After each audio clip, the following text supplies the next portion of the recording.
संघर्ष का फल, दादा पोता की कहानी। एक समय की बात है, एक छोटे से गांव में एक दादाजी रहते थे। उनका नाम था दादा रामू। दादाजी बहुत मेहनती और जिद्दी थे। उन्होंने अपने जीवन में कई कठिनाइयों का सामना किया, लेकिन कभी हार नहीं मानी।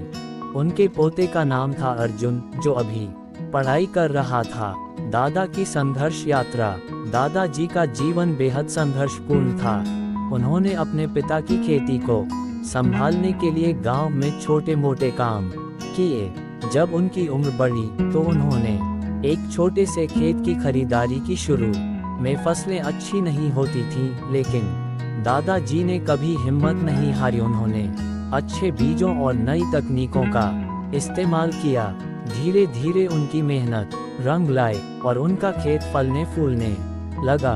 दूसरी ओर अर्जुन अपने दादा की कहानियों को सुनकर बड़ा हो रहा था, लेकिन उसे पढ़ाई में बहुत मुश्किलें आ रही थीं। वह अक्सर सोचता था कि दादाजी ने अपने जीवन में इतनी मेहनत की, लेकिन मैं क्यों सफल नहीं हो पा रहा हूँ। वह कभी कभी उदास हो जाता था और सोचता था कि शायद वह कभी कुछ नहीं कर पाएगा।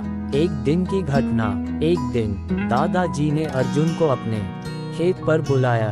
उन्होंने कहा, बेटा, क्या तुम जानते हो कि यह खेत इतना सुंदर क्यों है? अर्जुन ने सिर झुकाया। दादाजी ने समझाया, हर बूंद पसीना, हर कठिनाई और हर प्रयास ने इसे विकसित किया है। संघर्ष के बिना कुछ भी नहीं मिलता। दादाजी की बातों ने अर्जुन को प्रेरित किया। उन्होंने ठान लिया कि वे अपनी पढ़ाई पर ध्यान देंगे।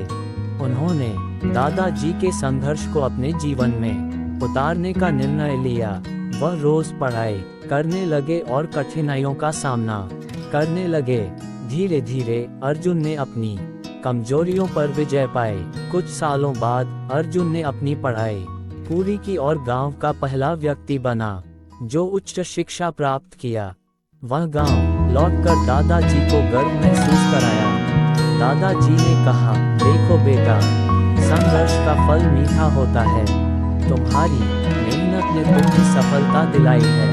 अंत में इस तरह दादाजी और अर्जुन की कहानी ये सिखाती है कि संघर्ष और मेहनत का फल हमेशा मीठा होता है। जीवन में कठिनाइयों का सामना करना जरूरी है, क्योंकि वही हमें मजबूत बनाते हैं।